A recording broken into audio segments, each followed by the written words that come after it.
You gotta cook and clean and wash everything. Smile and grin. Hand your man a pen so he can write that check. Paying all your bills. And he'll give it to you and he'll get you saying, whoa, whoa, whoa, whoa, whoa, whoa, whoa, whoa, whoa, whoa. How does that feel? Whew. Thank you. Thank you. You Thank did that you. justice. You did it justice. I can't even Thank lie. you. Ate that. Welcome back to another episode of Shade and Lemonade. Shade and lemonade. I was busy this week, so I unfortunately did not get a chance to work on the soundboard, but sounds are coming, I promise, I swear. Sounds are coming. I have like a whole list now. You what? I have like a whole list of sounds that I want to add now. Oh, really? That's fun. Yeah, it's the Hannah Montana thing that we talked about last week. Yeah. Uncle Ruckus, Clock It.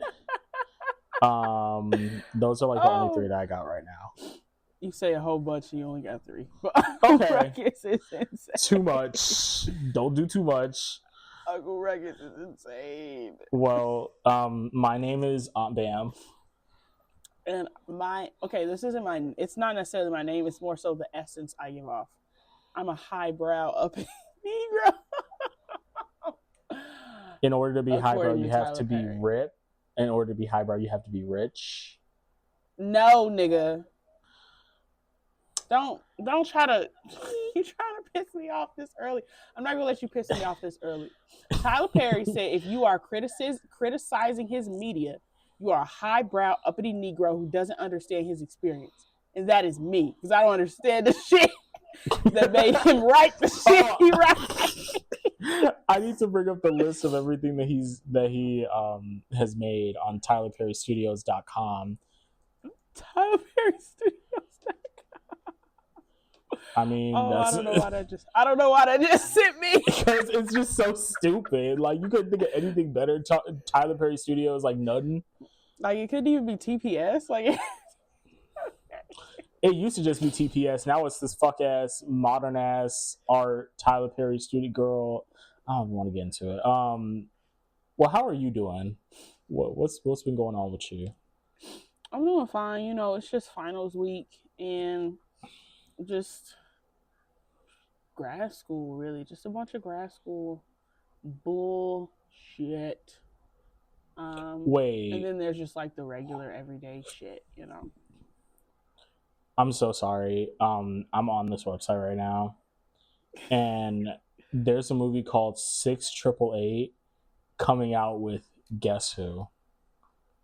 Guess who? Guess who? It was someone we were just talking about. Oh, I need more. What? M. Night Shyamalan, Sabrina Carpenter, Olivia Rodrigo. No, we were just talking about them before I started recording. Scandal. Olivia Pope? Yes, Kerry Washington. Oh, wait. Are you talking about the movie? Is it a movie? Yeah, I think it's a movie. Are they dressed in like war uniforms? Yes. Okay, yeah, I've seen stuff for that. Oprah's in it too. Oh my god. I think it seems so. The story it's about like this battalion or whatever the fuck of like women soldiers whose whole job was to send apparently a bunch of mail just got lost or wasn't sent or whatever. So their whole job was to like figure out where the mail goes and to send it to people. So like people found out that their kids weren't dead and their husband was alive and they ended up. I'm like, oh, that's beautiful, but like Tyler Perry's doing it, but also like Oprah and Carrie are on the scene, you know. So maybe it can't be too crazy because Oprah and Carrie, I just don't think they would allow themselves to look stupid. But also it's Tyler Perry. I was going to say, if Tyler Perry presents you with a check, you're going to take it. And that's true for a lot of black people. What? That's true for a lot of black people. What? I know, what's her name? Oprah's just doing it because Oprah's friends with Tyler Perry. That's and Carrie is just, I don't know. You I don't know, know. when's the last time? What's her most recent acting role? Maybe she wants to act. I mean, it It was is that a Netflix potentially movie. beautiful story. I'm pretty sure it was that Netflix movie. I forgot what What the fuck it Netflix was movie? called. Oh I my think it god, the was. one where she made that face and everybody was like making fun of her. Yeah, yeah. I hate when bitches do that. Like, leave her alone. She has a very toothy cry. Guys, leave her alone. Am I Leave her lying alone. though? You're Am I? being rude. I'm not being rude. I'm just telling What the happened truth. to say something nicer? Don't say it at all. Like, y'all, your mothers are Now insubordinate. you know I do not condone that. Well, that's how we should all live our lives. Um, I feel like you should just tell the truth. I mean, if the truth is, what's that acronym? Think. Is it true? Is it helpful? Is it, I don't know what the I is. N, is it necessary? And K, is it kind? No, no, no, no, and no, but I'm still gonna say Exa- Anyways, if you haven't figured it out, we're going to talk about Tyler Perry today. Yeah. And we'll see if this actually works because he tried to stop us last time. So we'll see if y'all don't remember, episode 3, which was Insatiable, was supposed to be the Tyler Perry episode, but he fucked with our sound so bad that we just had to scrap the whole episode. But he didn't know we were gonna come back. He didn't know we coming back with a vengeance. Anyways, my check-in. I have a story to tell because I think it's so iconic that it happened. Yesterday, I went out with my man for dinner, and your bitterness is showing. And oh my god, it's because I'm a black woman, ain't it? You assuming I'm bitter? Yes, and wow. We went to this like burger place that we like a lot, and it's a pretty expensive burger place, but the burgers are fucking good. And I got like a chicken sandwich because I was feeling some type of way. I just didn't feel like eating a burger, but I knew the place was good anyway, so I just tried it. And he got a burger, and we also got my favorite thing in the world, like onion strings. It's like fried. It's like fried onions. Onion rings? And like, no, it's not onion rings. It's like strings of onions. So like, God, the girlies that get it, and it was good as fuck. His burger was like $16. My shit was $17. The appetizer was what? Are we gonna act like that's normal prices? No, it's not. Oh, okay. We only go here like every so often. It's not like every fucking day, but basically the whole entire total came out to like $64, I think. Jesus Christ. And I was like about to swipe my card or whatever, and they have this thing on the receipt where you scan the QR code and pay on your phone, even though they have like the toast thing right there. So I don't know why they just don't do that. Anyways, and I went to go do that, and when I scanned it, it said, error, bill has already been paid. Ooh. I said, huh? Now I tried it like 3 more times. It said the same thing. I'm like, what the fuck is going on? So, and I believe in karma. I believe in good karma. I believe in bad karma. The girl was nice. She deserved a tip and everything. So I actually was a good person for once, and I was like, hey, don't know if it's messing up or not, but I've scanned this thing like 3 times and it's saying I already paid. She went on her thing. She said, yep, you already paid. And you know what? Don saved me. I'll say this. My man saved me. And he was like, oh yeah, don't you have Apple Pay? So it probably just automatically took it out of your account. And you're like, I was like, oh my God, you're so right. And she's like, okay, you guys are good to go. And we left. You thieves! Thievery! And I looked on my account, not a cent was taken out of my account. So we got a $64 meal for $3.99. And I was so happy. I love it. A ghetto blessing. Let the church say amen. And your ass was trying to return the sender. And I said, no. We did it. That's us. Oh my God. I was so happy for y'all, that expensive ass burger place. Right. And you know what I think happened? I think she fucked up and she put our order on the wrong table. So I think they paid like our bill, and it just showed that it was already paid or whatever, and they still have like an outstanding balance, but she just didn't see it. So I don't know. I don't know what happened. All I know is God saved me that day. Most definitely. God saved me yesterday. See, God is for the gays.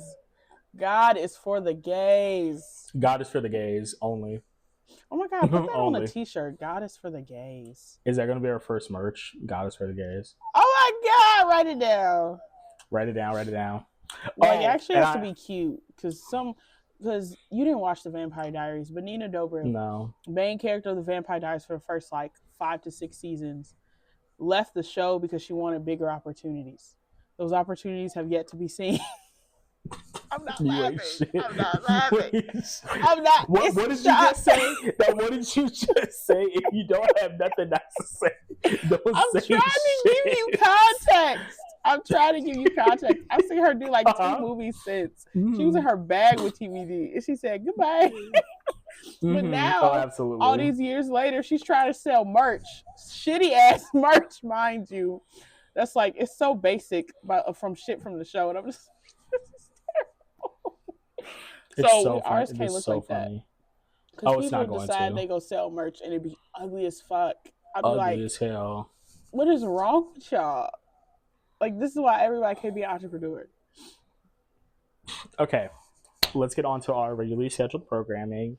Dragging the fuck out of Tyler Perry. Mm-hmm. Do you want to start, or do you want me to start? I think you can. I'm not as familiar with the plays as you are, so I think you can go. Okay, so we're going to go era by era. And in my personal opinion, there's 3 eras when it comes to Tyler Perry. The beginning, where he was like an okay person at best. And then era 2, the beginning of the end, which is like the making of Tyler Perry Studios. And when he starts like filming actual movies and shit from the early 2000s and shit.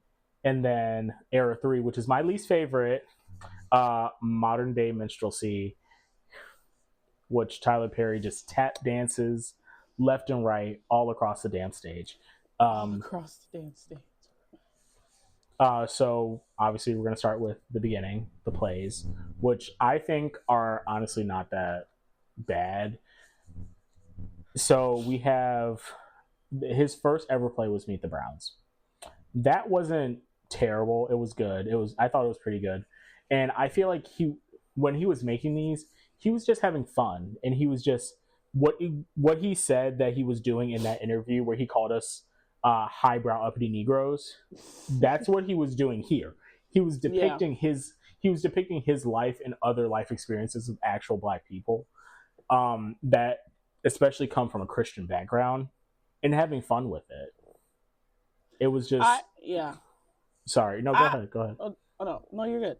I was gonna say, I do think, and you could see that when you're watching the plays, like they break character so much. Like it's literally just people having fun, showing off their talent, singing fucking ballads, beautiful gospel music. Like it is just amazing. It is a good time. And then there's, Tyler Perry always has a lesson at the end, which is cute. It's cute, it's fine. It's not like revolutionary, but he doesn't need to be revolutionary. You don't need to reinvent the wheel. And then it was one thing that I always have to give him, or will always have to give him his flowers for, is how he keep niggas employed. Like, he was loyal to the niggas that he brought into his plays, and eventually to the niggas that he brought into his movies. Like, if you signed on with Tyler Perry 9 times out of 10, you were secured for a couple projects, which I appreciate.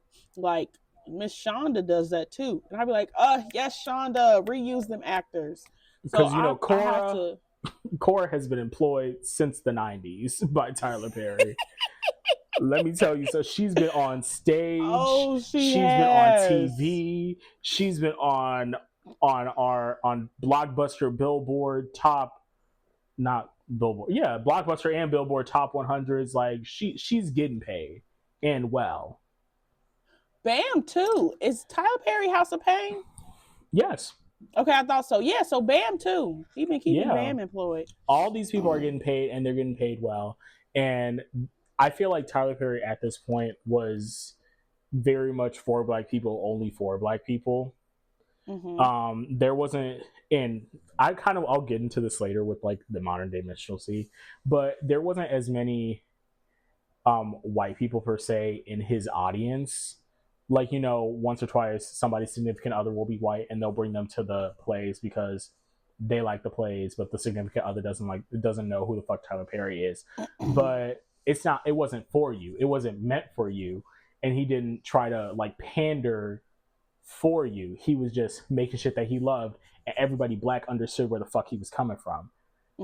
And I just feel weird when white people tell me, "Oh, I love Tyler Perry" or "I love Medea," because I'm like, why though?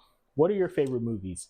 List them for me real quick, because if it's every single Medea movie, and if Boo a Medea Halloween is on that list, I'm gonna slap the fuck out of you. That's actually, Boo is insane. Boo 1 and 2 ass. The way I never watched the Boos, because what I look like watching fucking Medea Halloween special, the fuck. And I think, sorry, go ahead. No, you go ahead. I think another thing I want to bring up is the fact that while I'm also giving Tyler Perry his flowers, I also have to acknowledge that he did take Medea, like when Medea arose from the ground, the cold earth, let me restart. I'm just gonna cut that part. When Medea materialized in his mind, he was thinking about drag queens. He got this whole idea from a drag queen that he saw in New Orleans, I think, and I forgot what her name was. I can't remember it for the life of me.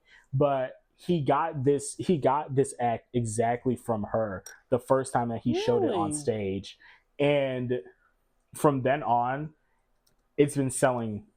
Medea has sold. What do you think? What is your like opinion on Medea? At this point, not later. I was just trying to see if I could find the drag queen, because that's interesting, because he says he was inspired by the women in his life, mainly his mother and his aunts, I believe. But that's like, I saw because I work at Goodwill, and one of the items that was donated was his book, and I read a couple lines from it to my coworkers, and then he talks about how like he was inspired by the women in his life, and that's when I always like, oh, he must hate the fucking women in his life, right? Shit like that. I was about to say, but that also could be true though. Like parts of Medea could be from his grandmama or his mama or whoever the fuck. But the jokes that he had on stage, the way that he would act, his makeup and his wardrobe, all that drag queen. And I'm so mad that I cannot remember her name. I don't even know what to type in, but like I can't find it. But my opinion on Medea when I was younger, Medea ain't nothing like my grandmama. My grandmama is a God-fearing woman. Say it. Okay, church every Sunday. She loved cooking for her family. You know, she had like 7, 8, 9, 10 kids. Like she loved her grandkids. That's what she's a very family focused woman. Family and God. That's what matters to my grandma. Family and God. So I didn't have a term of reference to be like, oh, there is a Medea in my life, you know? But I really enjoyed Medea. Like I enjoyed the whole Medea universe because one, it was funny as fuck. It was hilarious. Two, I don't know if young me, like I don't know when I realized Tyler Perry was playing everybody and their mama in the Medea movies. Like he has like 4 different people he plays. Like I don't know when I realized that. But one thing I always liked about Tyler Perry was that there was a lesson wove into there. You know, like not necessarily like treat people with kindness or whatever. Like he ain't screaming it at you, but it's just like these are things like black people can have these really hard experiences, like sexual trauma. He uses sexual trauma a lot. And there's a negative part about that, which we'll talk about later. But he uses it a lot. And one of the things he also uses is like the fact about burying it when it happens, and then just the fallout of that in people's lives, and how people don't really move on from it because like they haven't been able to process it because they've been told to act like it didn't happen. And so I've always appreciated the truth in that. And I've always appreciated because I don't think for the most part, I don't think Tyler Perry when I was younger, mind you, this is when I was younger. I didn't think he showed black people in a negative light. I just thought he showed black people. And that can look like a lot of things, you know, that can look like somebody's a fucking CEO, that could look like somebody being a nurse. The way I thought all black women were nurses in the nursing field was primarily black women is apparently a lie. It's apparently a fucking lie. I swear every single black woman that comes in that show is either a lawyer or a nurse. They're nurse. They always in their scrubs. There's never a mechanic. There's never a chef. No, it's either a lawyer or a nurse. Those are the only two. Never. But I'm just like, okay, like these or are real people. Estate agent. Sorry, there's 3. No, there are some real estate agents. You're right. But I'm just like, these are people, and I liked it. Like they felt real. It felt like just though I don't know them specifically, or I wouldn't say I don't know them specifically. There are people in those movies that I probably know. Like I could attach them to someone. And even if I didn't know them, I could imagine myself interacting with them. I could imagine them sitting in front of me and having a conversation with them. Like it felt like real people. It felt like real family issues. And it felt like to a certain extent, real families. So I appreciated that. And then it just, you know, it went downhill. It did. Gotta be honest about that. So bad. I think the part that where he went downhill on is when he started to monetize these plays and make them into like actual like make them into theatrical releases, things that were released in theaters or direct to BET. So I guess this is us moving on to Air 2, which in my opinion is the beginning of the fucking end. What was his first like movie that he released? Films. The first movie he released was Diary of a Mad Black Woman. Oh wait, that's the play. That's a play. Yeah, Diary of a Mad Black it's Woman. A play. Yeah, it's a play. It's a play and a film. Like he adapts his plays into films. Yeah, 2002 was the play, but 2005 was his movie, which was the first movie. Yeah, and in my opinion, there's some really good ones in here. Like I personally like Diary of a Mad Black Woman. Agreed. I like I Can Do Bad All by Myself. I like Agreed. Daddy's Little Girls. Oh, phenomenal. I do like Why Do I Get Married, but I only like it because it's messy as fuck. I do love those. Not love. I like those movies. Those are enjoyable movies, but I feel like people don't take. The people that watch those movies are always like, Angela, yes, she's great. She's the only good friend. She's the only real person. Angela's fucking insane. Not in a funny ha-ha hee-hee way, in a she needs to be arrested way. Because let me remind you, when everybody finds out that milk dud head ass nigga was cheating on my good sis Sheila, this is the exchange. Like after he's upset, he's like, "Oh, since we telling everybody's secrets, since we telling my secrets, let's put everybody's secrets out here." And Marcus is like, "Dude, you need to calm down." He's like, "Marcus, please tell the truth. Tell this woman that you had to get a shot from Terry because you had VD." And then Angela goes, "So you got VD?" And then Marcus shakes his head all sad like, and she goes, "What, you get it from Keisha?"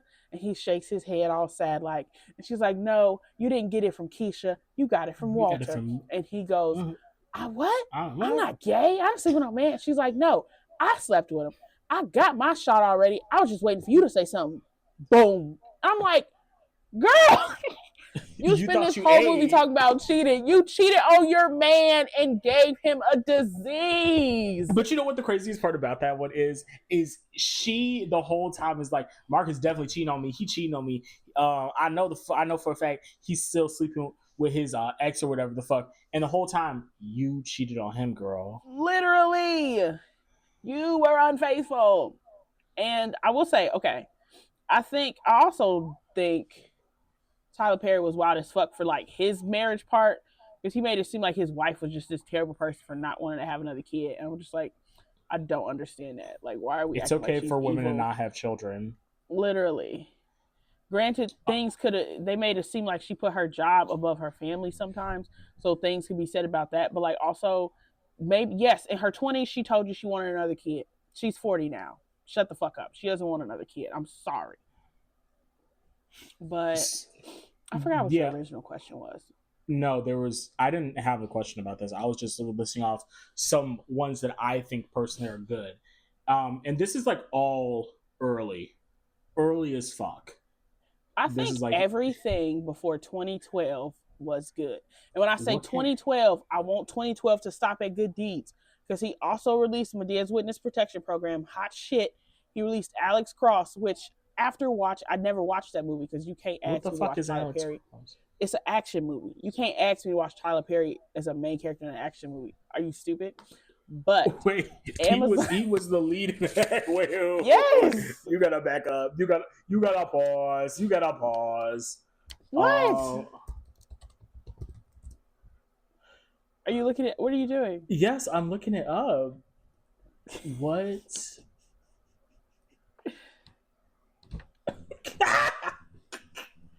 What is this? What he is not an action star. He's not. What Maya, you can't ask me to believe that. Is this? Why is Tyler Perry holding a gun? They Amazon Prime made, so that's based, Alex Cross is based off a series of books or whatever. And Amazon Prime made. Yeah, you're about to bring it up. Never mind. Go ahead. Okay, so they made the series Cross, which is again the books, on Amazon Prime recently with Aldous Hodge, fine ass man. And I could not imagine Tyler Perry in that role. Like, I would not have taken that nigga seriously if he actually tried. I would have laughed. What do you mean? You're not a detective, Tyler. I would have laughed my ass off. You're not a fucking detective. And I just know the Medea voice would have came out like 50 different times. When he tries to act like a different character, Medea always comes out. It's no fail. He just doesn't know how to let her go. That is his most popular character, and he will never let her go. Like, he tries to kill her off. Not tries to kill her off, but he has like a Medea's funeral or whatever, and that's supposed to be the end of the Medea series, even though that movie was fucking ass. Oh, that movie was so bad. But she comes back not even a year later. But it wasn't her funeral, though. He told the way he marketed it, everyone thought it was going to be her funeral. Then it wasn't her funeral. I just remember he did. So the in case you haven't watched the movie, the funeral is because Medea got all these random family members. This old ass nigga dies cheating on his wife with some young girl. Yeah. And so like she was literally on top of him when he died. So they were obviously doing the devil's tango. And when they embalm him or whatever the fuck, his peen is still rock hard. So there's this, they turned this into like a 5-minute joke. And it was the worst 5 minutes of my life. Like, he's in the casket, but the casket keeps popping up because of his dick. And they do it. Oh, I swear they did that joke for like 5 minutes. And I'm just like at first it was funny. And I was like, okay, Tyler, are you done? Like, can we move on?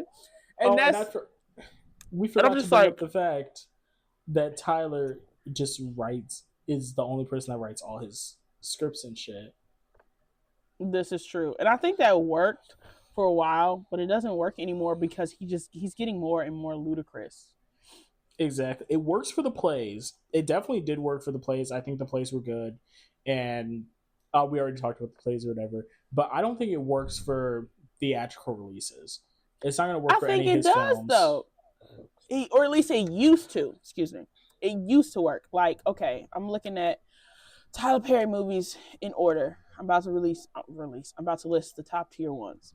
Okay. Diary of a Mad Black Woman, top tier. Medea's Family Union, On This Land. That was a good movie. Daddy's Little Girls, top tier. Do you disagree? I do disagree. What was wrong with that movie? No, I'm leaving. No. We're not doing this. We're not fucking doing this. Have you composed yourself? Because we're not doing this. And you're gonna tell her. We're not. You're doing it. Sorry, no, go ahead. No. Is that really the only criticism you have, you piece of shit? No, I have that so many other ones, but we won't go into them. You don't have any criticisms. Give me one. That's the one with Keke Palmer, right? Yeah. Yeah, the only part of that movie I like is the parts with Keke Palmer.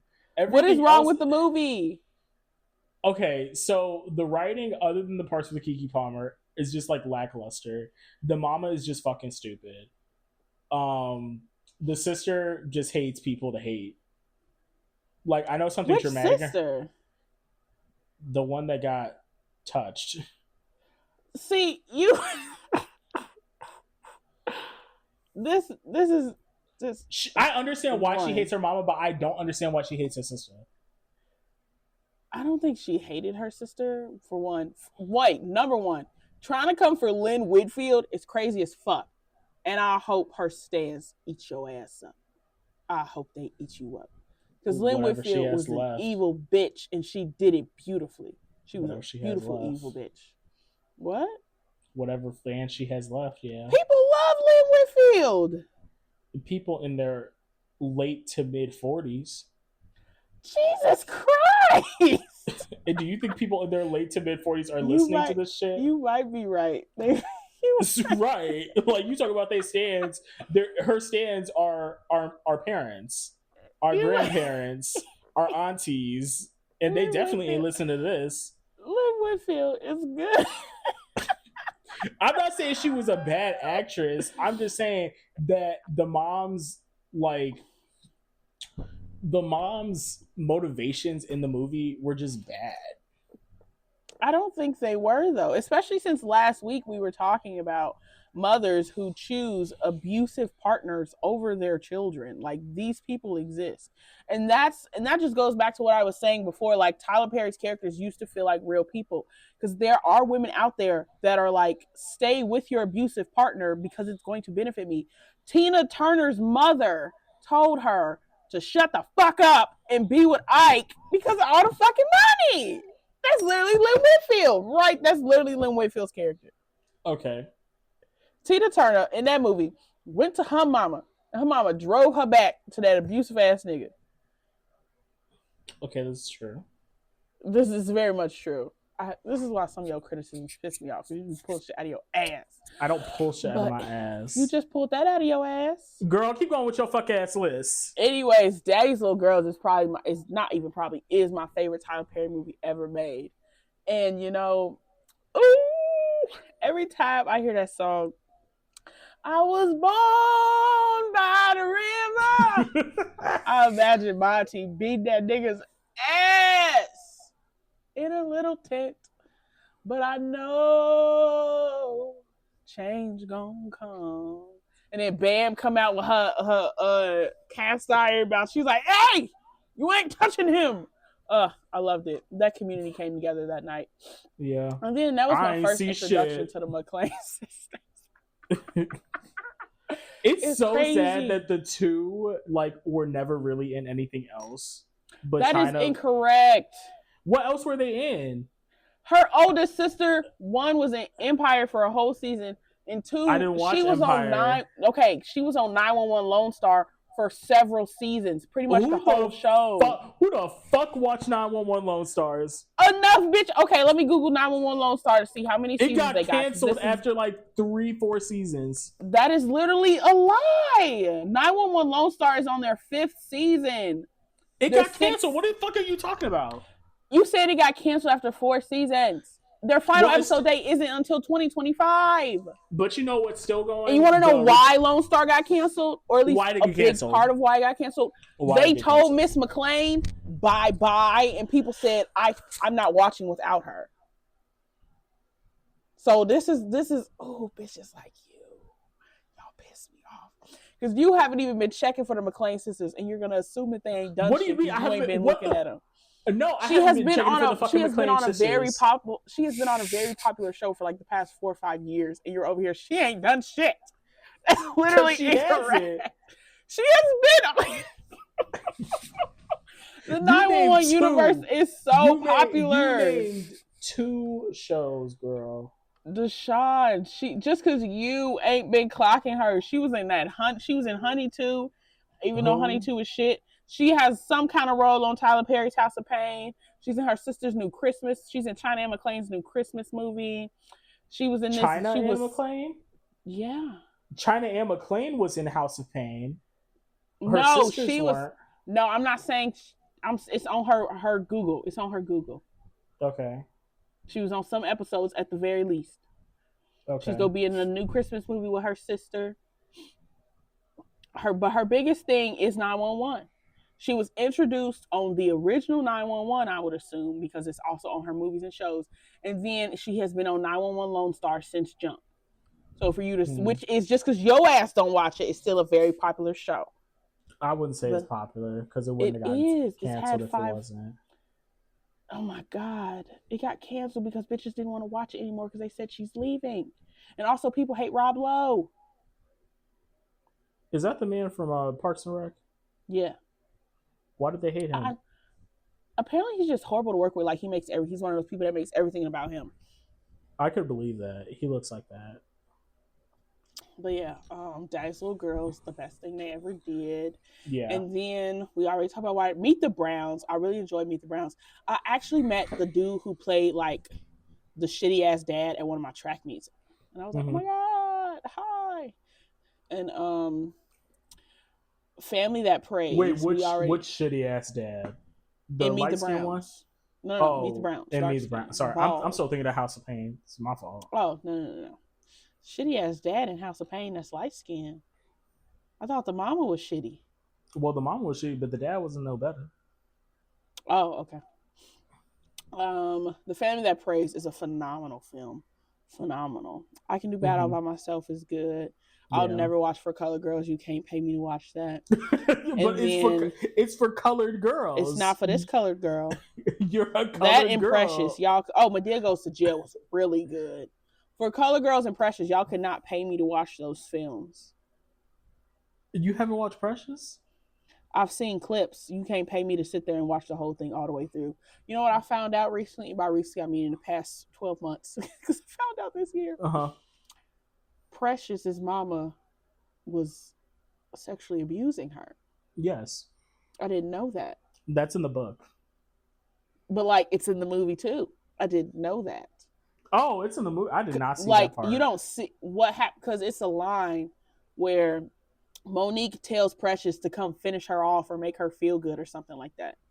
And it alludes to Precious being forced to diddle her mother. What? And I was like, see, this is why I never watched this shit. Because why the fuck do I need to see that? Hear that? Oh my God. Oh my God, why'd you say that? You acting like you didn't know it. You just said you knew. I knew it was in the book. I didn't know it was in the fucking movie. But you acted shocked. Because when you said come make me feel good, I'm like, oh, and I watched that. And I did watch that. And look at you. Unbeknownst to you. I can't believe Monique did that shit.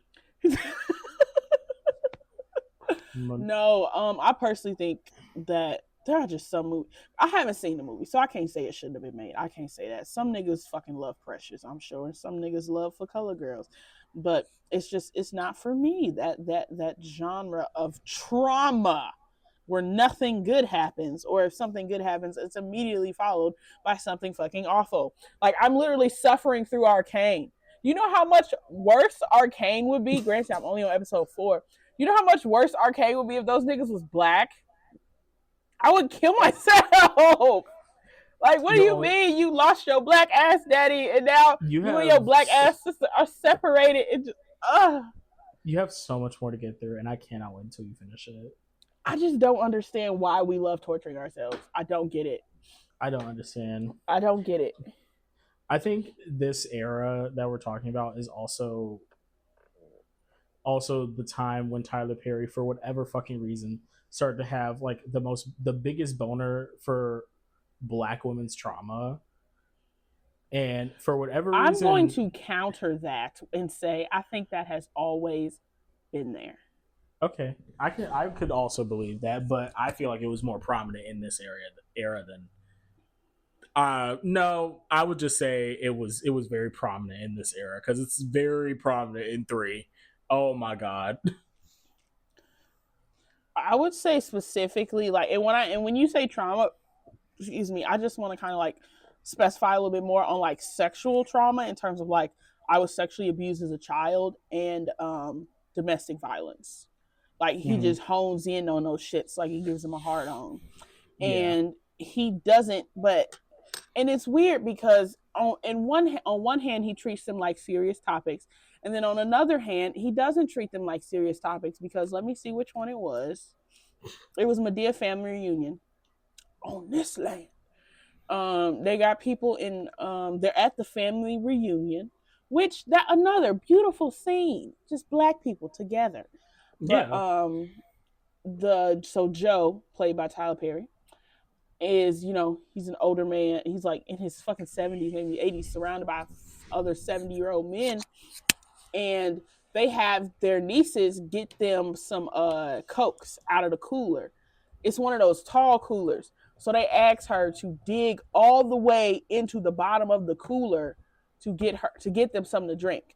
And like three or four of them are asking her, and they're like, they got big eyes and they staring at her ass as she's digging around in there. And I'm like, that is so fucking sick. Like, and it's a joke, that they doing this. And I feel like there's another joke somewhere else that I can't think of right now. But it's a joke that they are low-key sexually harassing her, but that they are looking at their niece, cousin, whatever the hell, in this sexual way, and that there's like old perverted old men. And I'm just like, okay, Tyler Perry, either you think um this is a serious topic, either you think sexual abuse, sexual harassment, sexual misconduct in any way, shape, or form, especially when it happens from another family member, because a lot of, I think, I won't say all only because I don't remember them all, but most of, if not all, of the characters that Tyler Perry writes, of the female characters that he writes, the women that get sexually abused, it happens from another family member. And so either you take that seriously or you do not. Because what do you mean in this? It's in the same movie too, where what does girl say? You love saying it. You What? said it earlier. What does girl Oh, say? I have a man who I won't let love me because of you. Yep. Yep. And she's Sorry. talking about because her sister, her stepdad. I'm looking for the whole monologue right now, mind you. Jesus Christ.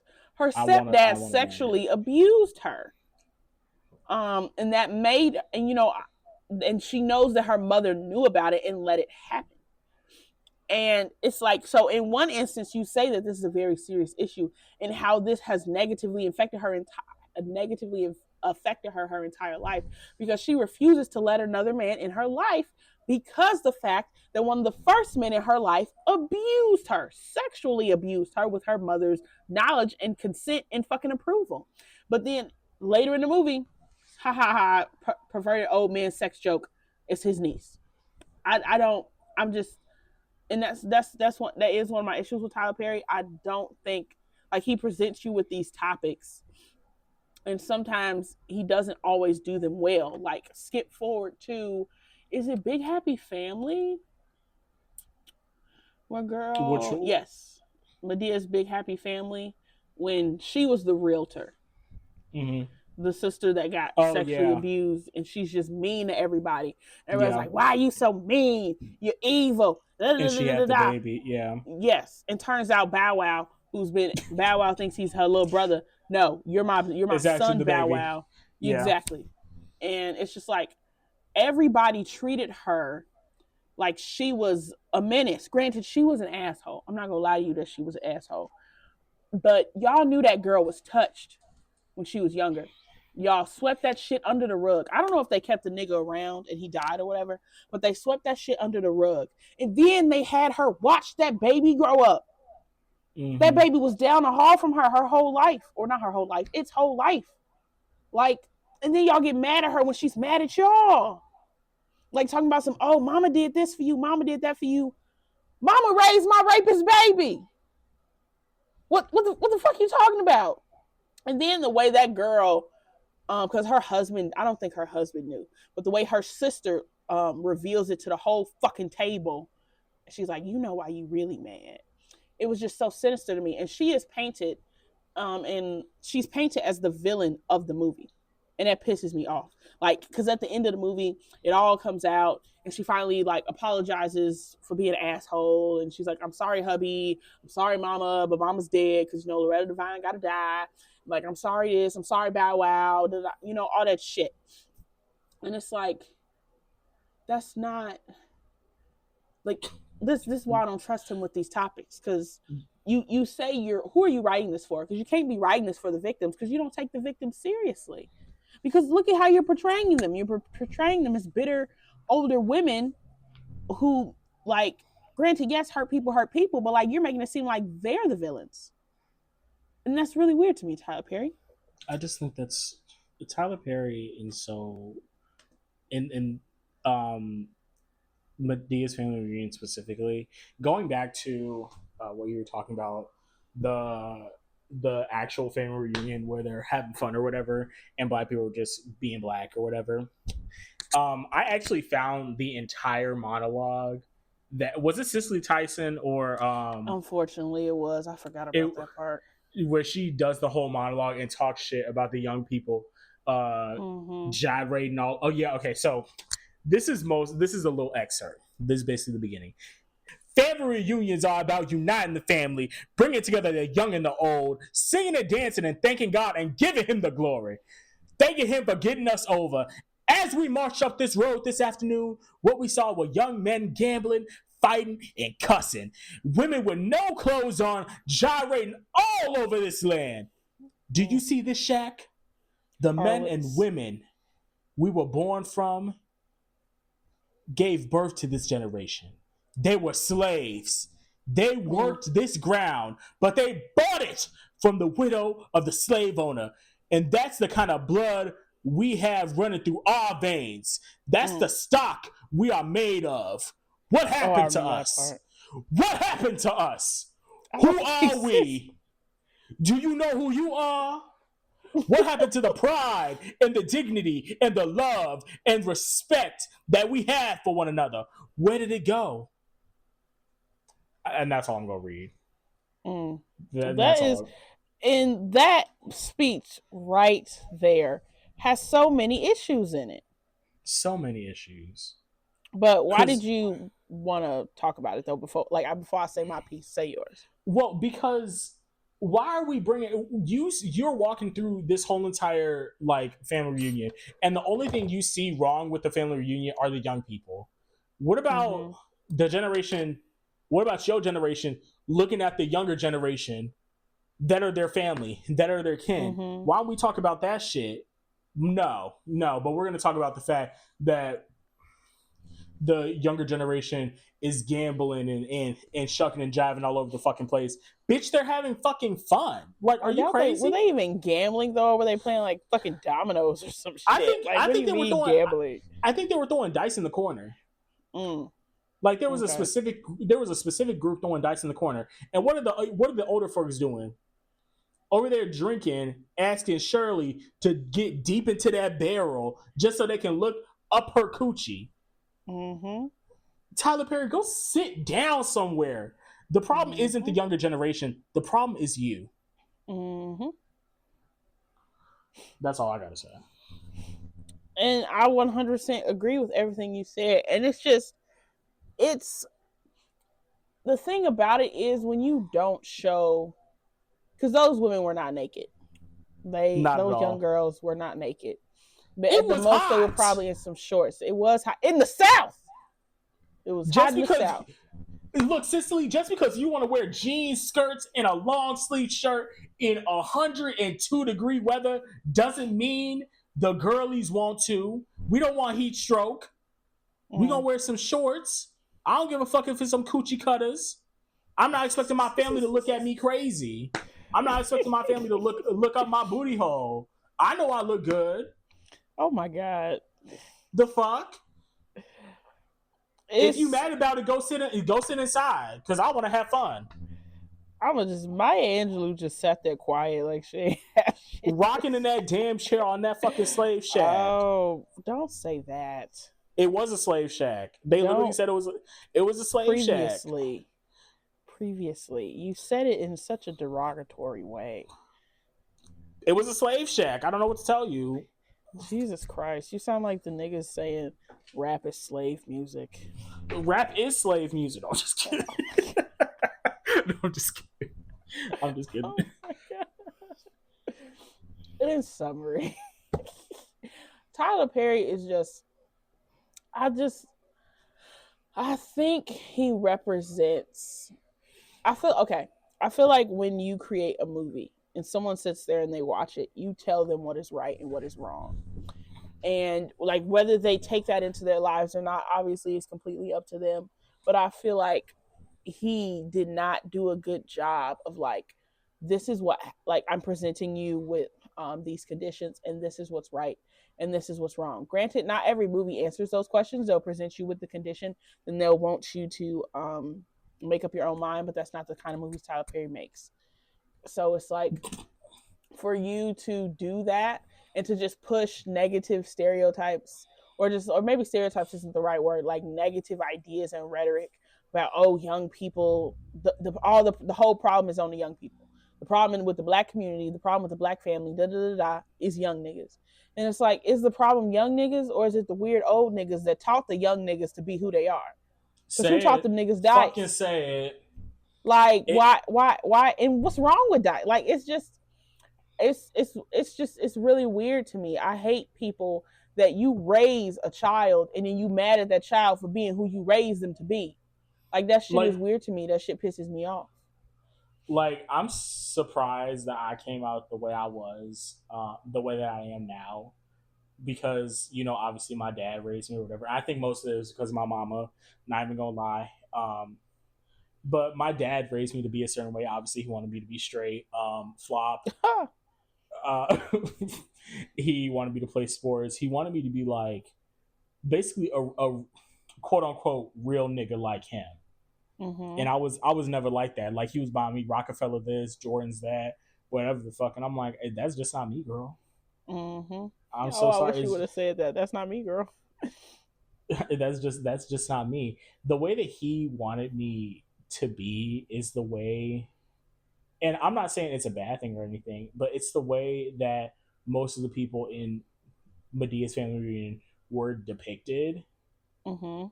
And it's not a bad thing, but when they grow up like that, you can't get mad at them because they didn't choose that life. They were taught this. Mm-hmm. Everything that they're doing is a taught behavior. Just like racism, everything that they were doing was a fucking taught behavior. Mm-hmm. They just didn't, like, out of the blue want to sag their pants and play dice in the corner. No, bitch, they saw that from somewhere. Mm-hmm. So I was so sick of Era 2 for that specific reason. Just the awful depiction and the awful messages that he was trying to portray about the black community and this is when he starts getting popular to like the white community and other communities. So when white people and other people think about black people, their mind immediately goes to Medea and a crackhead that has HIV. Who's the crackhead? House of Pain. Oh, she had Temptations. HIV? No, she was just crackhead. She was just crackhead, but there's multiple crackheads throughout his films. But like, they get out of the crack. They find out crack is whack. Sometimes. Not sometimes. Sometimes. She was strong on that shit for a minute on House of Pain, I feel. Oh, that's unfortunate. She was walking to the house, hair disheveled, scratching her right arm, stealing out of everybody's purses. Hair disheveled is crazy. No, because that's how he always depicted a crackhead. Their hair was always a rat's fucking nest. And if they had a wig on, girl, the wig was swoop to the side. Not swoop to the side. And you could see the ball cap. It was so crazy. You could see the ball cap. I do wonder about like the percentage of like white people that watch Tyler Perry movies. You know, I'm of the, or just non-black people, because I do think Tyler Perry is very much a like, I've always thought of him as black famous. Obviously he's more than that because he has his status is bigger, but that's how I've always thought of him. So knowing that like there are non-black people that are like Tyler Perry, it's so weird because it feels like this is a in-house kind of thing. Like that'd be like if my cousin made a movie and now the entire world is watching it. It's like, what the fuck do you mean you watching my cousin's movie? Like nobody should be watching that. He's now like a nationwide household name, I fear. But sometimes I met a lot of people that are like, oh, I don't know who Tyler Perry is, and then I say Madea, and they're like, oh, I know who Madea is. No one. Well, he's just, no one should know. No one needs to know. No one needs to know who Madea is.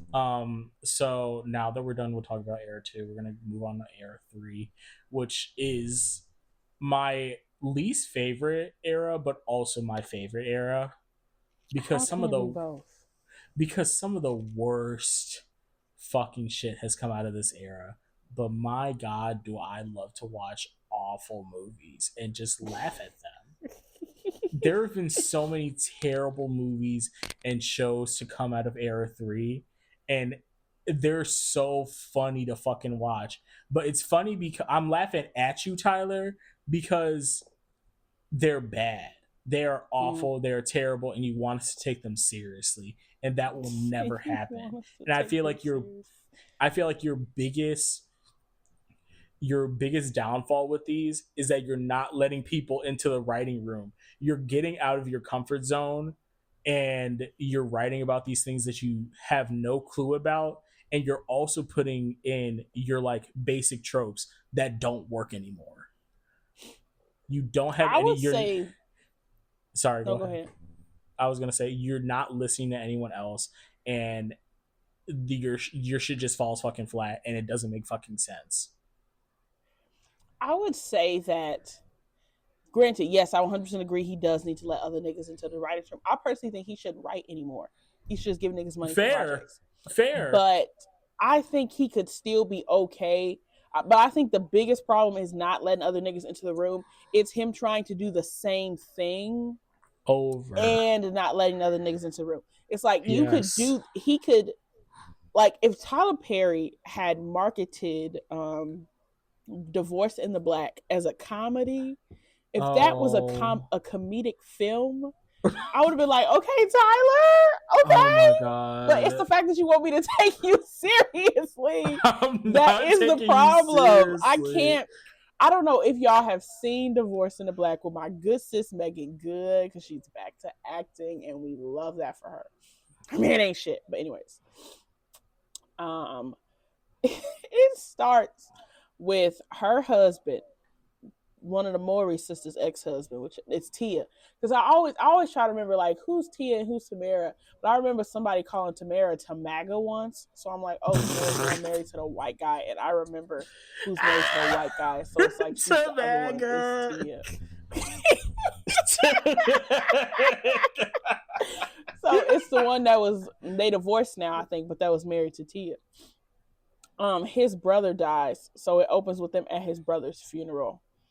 And her dad is the pastor, and her dad is up there preaching, you know, just regular preaching.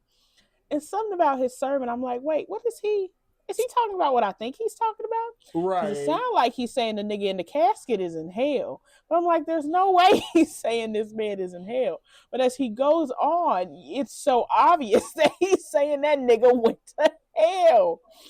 And so the mom, understandably so, gets pissed, and she said, you don't talk about my boy like that. And he was like, your sons have been terrorizing this town for years. And so long story short, she tells her sons to get their brother, because she has like 5 kids or whatever. She says, get your brother, we leaving. She stripped to her skivvies because she said, I don't need y'all's hand-me-downs. And when the brothers try to grab the casket, she said, no, not the casket. Get him out of there. The Bertrams don't need nobody. They just go say they paid for the casket. So Tia Mowry's ex-husband picks this nigga up out of his casket, and they take him. The whole church is just in like they're just like befuddled. They're like, what the fuck? And so they put him in the back of a truck and they go bury him in their backyard where all the Bertrams have been buried. Apparently, I don't fucking know. And you know, the movie just goes on from there. I personally don't think it gets crazier than that moment, but the movie goes on from there. And it's like, Tyler Perry, you can't start with that and ask me to consider this to be a serious film. I'm not taking that fucking seriously. I'm going to be laughing throughout the whole entire part. It's the so whole fucking funny. I was cackling. I don't remember. I don't remember what my family was together for because it was before Thanksgiving. But we were all together, and somebody brought it up, but half the family hadn't seen it, so we all huddled in the basement to watch the first 10 minutes. And I think Deshaun watched it before me. I did. You told me to watch it. I watched the first 10 minutes. I'm like, okay, and I sent it to my mom. I'm like, I don't care if you watch the movie, just watch it. And she watched the whole movie, and she was like, what was that? I remember exactly where I was when I watched Divorced in Black. I was at home. I was in Chicago, and I was just bored. I'm scrolling. I'm like, oh my God, Tyler Perry has another movie. And I turned it on, and I'm like, it can't be that bad. Like, I turned it on. I got high, and I was like, I'm going to sit here, and I'm going to think critically. I'm going to be like, I'm not going to judge it until I need to. It's just a movie. And I'm going to look at it objectively. It's not a Tyler Perry movie. It's just a movie. And within the first 5 minutes, I started laughing. I couldn't do anything else. Like, it was just that bad. And it just got worse. It just got fucking worse. Okay, in case y'all haven't seen the movie, because when you said that, it made me think of this scene. There's a scene where, because Megan Good's character, she goes back home to her parents and stays with them for a while to get her mind right. And at one point, her parents, like her dad, shows her home videos. And then he was like, and this is the moment you stop smiling. And it was after she got with that man. And he's showing her pictures and shit of her just not smiling anymore. And I'm like, oh my God. Why would you do that? Like I was like, if I was Megan, I'd beat your ass. Because why are you trying to clock me right now, Dad? Do all of that. Like you did it. You have to do all that. I already left the nigga. Like, what are you doing? Not even. He left me. Right. He was like, he just wanted to divorce her, and then started acting fucking crazy when she started to live her life. Yes, he got so mad. I'm like, and his friend is literally like, "Sir, this is what you wanted." And he's like, "Nah." I'm just like, men are delusional. His friend was trying left, right. He's like, I know you're a good person deep down. Just leave her the fuck alone. And all of us are like, he is not a good person. You need to drop him too. And like, honestly, I was pissed about that. Because, like, what do you mean? Because Megan Good's best friend was married to the dude's best friend. What do you mean your husband is, like, enabling my abuser? Because he had a history of, like, hitting Megan Good and, like, verbally abusing her. And dude knew that. Like, everybody fucking knew that. So what do you mean you, like, I don't know, like, as your wife, like, as the wife, I would be like, I would actually have to sit down and talk to you. Because, like, what do you mean you're best friends with a man that's making my best friend's life hell? Like, we would actually have to have that discussion. And I just don't think I could reconcile that because I hate men that pause, period. I hate men, period. But no, I hate men who enable their friends' behavior. Because what do you mean you're friends with somebody who has 3 kids and doesn't spend a dime on them, ignores them bitches, actually? Like, what? What do you mean you're friends with somebody who beats on his wife and you know he beats his wife? What? Like, that's insane to me. And if there are women that's like that too, I fucking hate y'all too. Like, what that's, because I feel like to a certain extent you're condoning the behavior. Because obviously the behavior is not too insane for you to be like, okay, we need to stop this relationship. And the only reason I think that y'all feel that way is because it's not affecting you. You're like, oh, he's a cool nigga to me. He's a demon at heart, but he's a cool nigga to me. And that's insane to me. Insane in the membrane. Just enabling all his fucking actions. Just really. And he was his fucking lawyer. Oh, I forgot about that. I forgot divorce, about that. Man. We would have had to have gotten a divorce. Oh my God. Yeah, it would have been 2 divorces in black that day. And bro cheated on her anyway. Like, oh yeah, I forgot about that too. He was gonna try to air out his dirty laundry, talk about some. Have you told her about the cheating? And she was like, "Bitch, I already know." Exactly. Like, I would have been like, and okay, so I'm gonna leave you for multiple reasons because you cheated on me. Should have left him after he cheated on you, and also I'm gonna leave you because you're friends with my friend's abuser. Right. I'm leaving you. That honestly, I don't know how I feel about the best friend. I mean, she was like the guy best friend or the girl? No, the girl best friend. Oh, I think she was a great friend, except being married to the nigga. Yeah, true. She was a good friend, but I truly, honestly, I would have done more. Knowing me, I definitely would have done more. Like, if you were in that situation, I probably would have killed the nigga. No, that's crazy. I will say, I agree. That's crazy to me because I know he spit on you. Okay, y'all.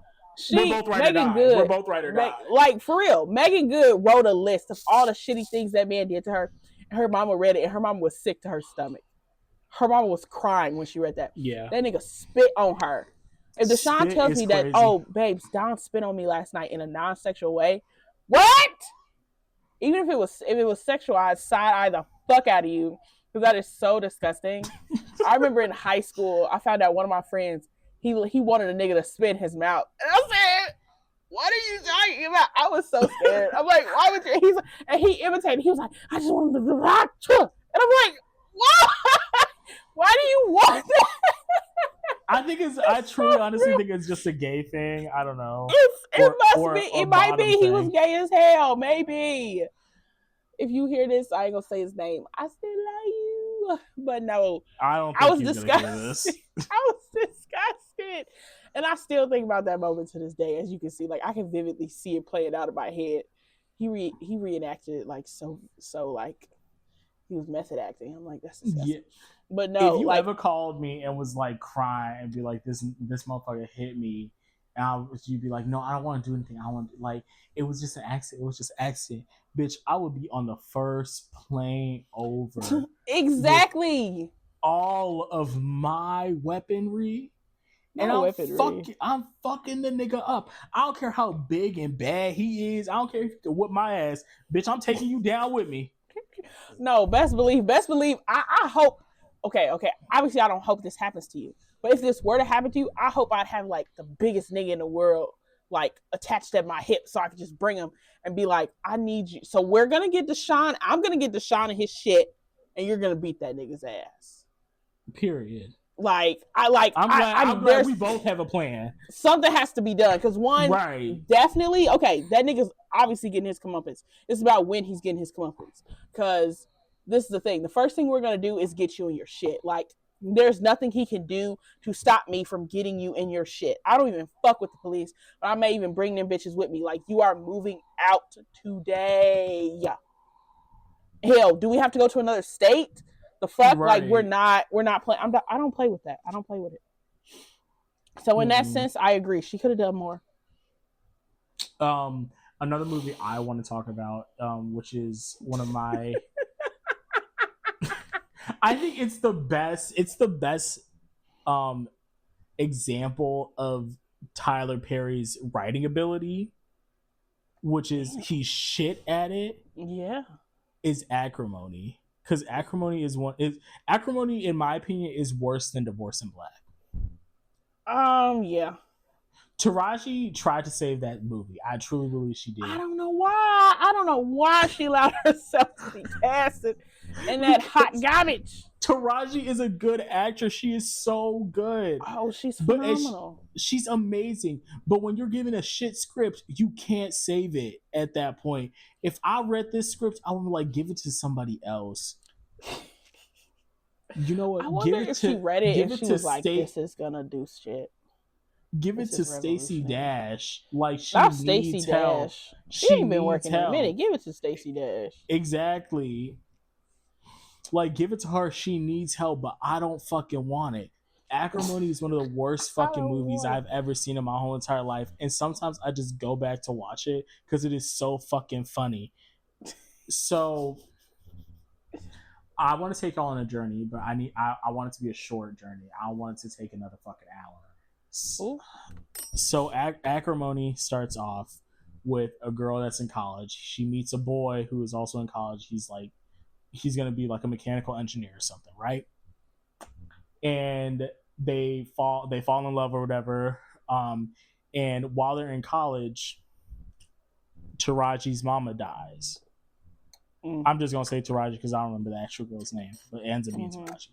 Taraji's mama dies, right? And when she dies, Taraji mama leaves her a fuck ton of money and that big ass house.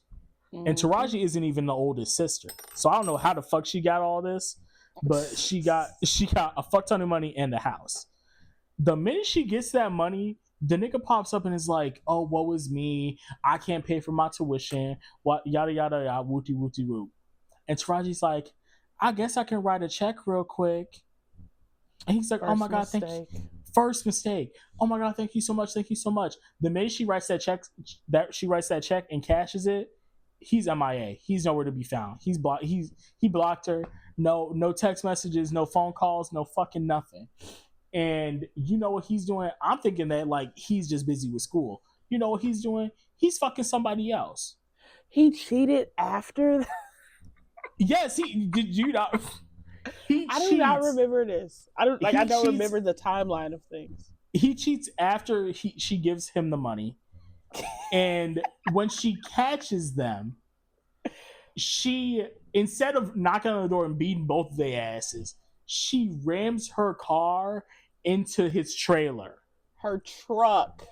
Sorry. Her big ass truck. Her big ass Jeep. She rams it into his trailer. It knocks it over, and neither of the bitches in there are injured in any way, shape, or form. The car barely looks dented at best. But you know what does happen?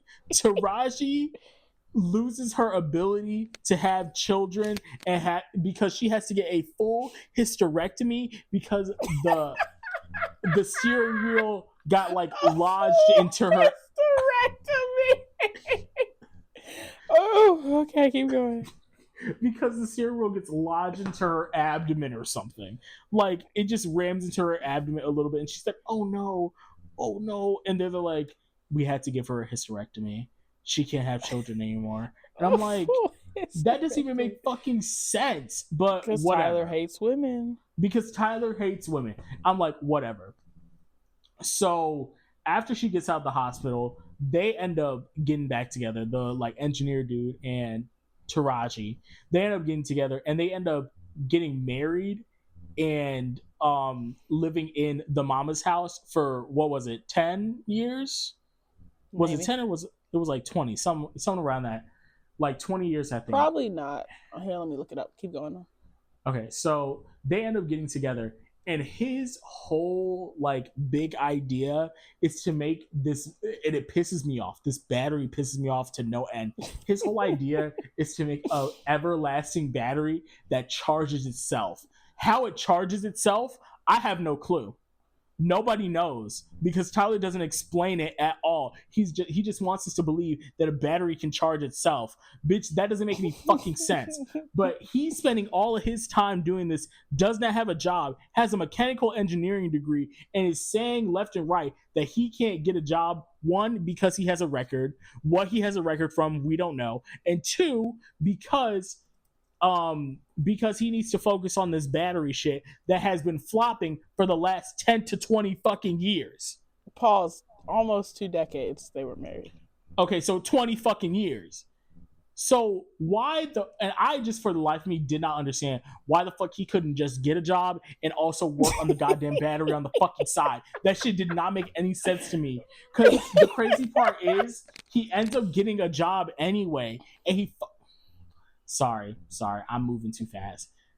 He just wants to focus on doing this fucking battery, and while he's doing this battery, he's fucking everything in the house up, and Taraji's having to work, I think, is it 1 or 2 jobs? I think she only works 1 job, but she has to pay She has to pay like all the bills and they're fucking past due. And she's like, bitch, just get a job flipping burgers or something because I need fucking help. And he's like, no, I need to go over to Prescott's and camp outside their fucking building every fucking day and show them this goddamn battery. And every single time he goes up there, they're like, sir, can you please get the fuck out of the front door? No soliciting. We don't want what the fuck you're selling.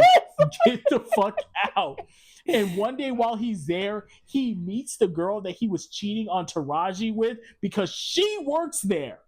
And he's like, oh my God, it's so good to see you. Wada, wada, wada. And I feel like I need to fast forward because I'm going through like the whole entire fucking movie at this point. So he meets the girl that he cheated on with. He cheated on Taraji with, right? I would like to say maybe a week later, Taraji's family gets the husband a job with them in like the truck company. And while he's on that job on like a really important route or whatever, he ends up ditching the truck completely to go to the Prescott building to like sell his fucking battery because the girl that he cheated on Taraji with puts in a good word for him. How? I don't know. But he abandons the truck. He goes in, presents his battery, and they offer him, I don't remember, like I feel like 30, 10, like it was at least $30K. I feel like it was that much. And they offered him $800,000. Oh, are you looking at the synopsis right now? Yeah. Oh, okay, well thank you. This is my fact checker. They offer him $800,000. He says fuck no, because he feels like it's worth more. Oh, wow. And when he gets back home, he tells everybody this, and Taraji says, "Get the fuck out." One bitch, too little, too late. But I'm glad you stood up at some point. Whatever. She says, "Get the fuck out." She throws all the shit out, and they break up. It's over. It's done. Wait, now, I think you should mention that throughout the whole movie, her sisters are campaigning for Taraji to leave this man. Yes, like they've known this man ain't shit from the beginning, and they've been begging her to leave him from jump. Like literally from college, they've been telling him, "Girl, break up with this man. Like he is no good for you. He's just using you. Like please, just break up with him. He is not shit." And finally, after 20 years, she says it's enough and breaks up with him. Good for you, Taraji. 10 out of 10. Now, this is where the movie starts to get fucking crazy. The man ends up being homeless. He's washing dishes. And then he randomly gets a call from the girl that he cheated on Taraji with. And she's like, they want to make a new offer for your everlasting battery. Your everlasting battery. He goes to the office and they offer him $10 million and he gets to keep the patent for it. So literally, he just wins completely. He was an ain't shit nigga from the jump of this movie, and he just wins. Gets all the money in the world, gets a job finally, keeps the patent, and like they're producing these fucking batteries as we speak. Again, don't know how the fucking the shit works, but it works apparently. They're producing these batteries. So he ends up getting with the girl that he cheated with Taraji. Like he ends up getting with the girl, and Taraji finds out, and she starts to go crazy. And he goes up to her work. This is where I get really mad. I have to sit up. He ends up going to her. I have to sit up. He ends up going to her work, offering, because he feels so bad, offering her. Wait, no. How much did they offer him? Because he offered Taraji $10 million. How much did they offer him? It just says multi-billion-dollar deal. Okay, so they give him a multi-billion-dollar deal. Sorry, and he ends up giving Taraji $10 million ducats, doubloons, and also buys her mama's house back because at some point they lose the house. So not only Wait, pause. The 10 million, wasn't it 10 million because she calculated that's how much money she spent on him over the years? no, Oh. she calculated 1 million. Oh, okay. That's how much he owed her. And that's what she Okay. calculated in her head. She never told him this number. Oh, okay. But he gives her $10 million, which is 9 million more than what she was expecting, and buys the fucking house back. You know what I would have done personally? I would have blocked his number and never thought of that motherfucker again. But you know what? On my merry way. You know what Taraji does? Not that. She goes fucking batshit. And you know what the whole reason for her going batshit is? It's one line. It's literally barely a scene. It's bipolar disorder. It literally explains why she's going crazy throughout this whole entire thing. That's what Tyler gives us as an explanation. It's just she's fucking bipolar. I'm so sorry, but I'm pretty sure bipolar people don't do fucking tribal dances in the middle of their goddamn living room with a fold up table looking at all these goddamn pictures of these people being happy. Bipolar people don't do that. I am so sorry. What the fuck are you talking about, bipolar disorder? Are you dumb? Are you stupid? So she wants to get revenge on this man for wronging her, even though she already has $10 million and has her mama's house back. Whatever. You want to get revenge for whatever fucking reason. I couldn't fucking, I don't fucking know why. But this is the end of the movie. To get revenge. Oh wait, so he gets engaged to the new girlfriend, and she sees the ring, and she's going, that's my ring. That should have been my ring. I'm like, Taraji, you what? Right, like she's acting fucking crazy. Girl, just take your losses and run with it. I don't care. He gave me $10 million. I don't give a fuck at this point. I can buy me a ring. If I want a ring that bad, bitch, I'm gonna buy it my fucking self. I'm gonna marry myself like Sue motherfucking Sylvester and call it a goddamn day. No. So, on their honeymoon after they get married, Taraji's like locked in the house by her family at this point. And somehow she gets out of the house, even though they're blocking all exits. Somehow she gets out of the house. And she ends up on the yacht that they're on for their fucking honeymoon. How she gets on the yacht, nobody fucking knows. Tyler was asked about it in an interview. He declined to answer because he didn't even know.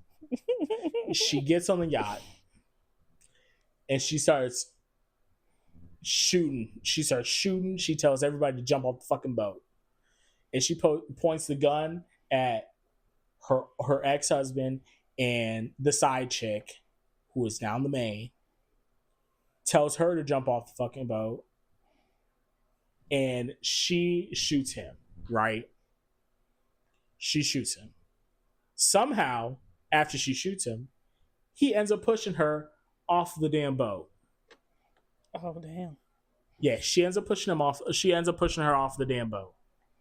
And he's trying to like recuperate himself, like getting shot in the shoulder or whatever. And he looks behind him and he sees her materialize like Jesus of Nazareth walking on water. I don't know what the bitch got fucking superpowers, but she ends up walking on goddamn water to get back on the fucking boat. And is about to shoot him, but gets her leg caught on a goddamn anchor. The anchor gets pushed off, and she gets dragged to the bottom of the fucking ocean. And that's how the movie ends. Now, y'all might think that was a bad explanation. It probably was. But I did the best I could, and I did it to the best of my ability, because the movie was fucking bad. I don't think a master like explainer or a master movie critic could explain it any better, because the movie is that fucking bad. Oh. I don't know. Tired. Maybe bipolar disorder gave her powers. Maybe that's what Tyler was trying to say. He was like, you bitches gonna cancel me if I say that, so I'm just keep it to myself. Maybe bipolar disorder just means that you get superpowers, and her superpower was walking on fucking water. Maybe she got the power after the nigga solstice. Who knows? Not the nigga solstice, please. That is a throwback. Throwback. That's a throwback. Well, do you have anything to add about fucking acrimony? No, it's just when I think about that movie, I always think about the end. I'm just like, how did she get that? And that used to be like when the movie first came out, that was a fucking meme. That was a meme all over the place. How did Taraji get back on the boat? People have been asking. She falls off for one because she's just like, it's like because she's in this red dress, right, and she's like being like carried away by the water. No, she's in the wedding dress. She's in a white dress. She's in a white dress? Yes. Oh, I don't remember. Man, I must be remembering something else. But yeah, how she got on the boat both times though? I've always been like, what? Both times. Tyler has been asked this over and over again for years, and I'm pretty sure people are still asking him about it, and he still has not given us an answer. So I just choose to believe that she had powers, and he just forgot to write that part in.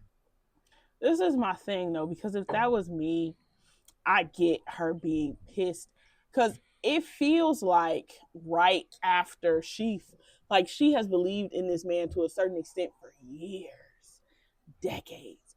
And as soon as she said, you know what, my sisters are right, you ain't shit, he makes it big. And that made her sick. And I understand that. It's granted she did go off on her sisters like, you bitches. And I'm like, I don't think it's their fault because he wasn't shit. Like he was an ape shit man for 20 years. Literally. So, but like I understand the frustration and just like the vitriol that she had for him. But my thing is, as soon as you cut me that check, I would have been fine. I don't remember a damn thing you did. What's your name again? Like as I would have soon as lived you cut my me best life. A $10 million check, I'm moving. Because let's be honest, he didn't have to do that. He did not have to do that. He realized that was him actually trying to apologize. Woes. Like he's like, I was a piece of shit to you for 20 years, and this can't even begin to make up for that. But I hope it helps. Like that's the vibe I was getting from him.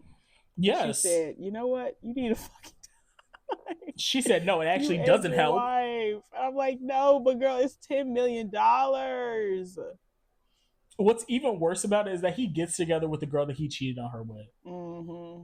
That's the worst part about it. Like, you still ain't shit, nigga, even though you gave her $10 million. So I get why she's fucking mad, but that money would have made me forget. Mm-hmm. They say personally money isn't happiness. Bitch, I would have been happy as fuck. Happy as fuck. Paid off all my bills, put half of that shit in savings, maybe invested a little bit, and went on a fucking trip. Oh, I would have went on the longest trip. 10 million. Let's just think about if I was Taraji, I would quit my job. I've been working hard as fuck for 20 years to feed 2 people. I'm quitting. Happiness, I mean, money does buy happiness. Whoever said that dumbass shit needs to be shot on sight. They just didn't want us to think of money. It was a rich person that said that shit. It was definitely a rich person. Oh, most definitely. But yeah, that's all I have to say about Tyler. He's just a shit person in general. Okay. Something that I do, one thing I hate is fucking minstrelsy. But the specific like subgenre of minstrelsy that I hate is black men dressing up as black women to make jokes. Like the whole joke is that the fact he is pretending to be a black woman. And I blame Tyler Perry for this because it's just Trey Melvin, that one nigga that be in that the neon colored wigs. No, well, yes, Trey Melvin with Watermelon Dre, but the other nigga, I feel like he started on Facebook, but I could be wrong.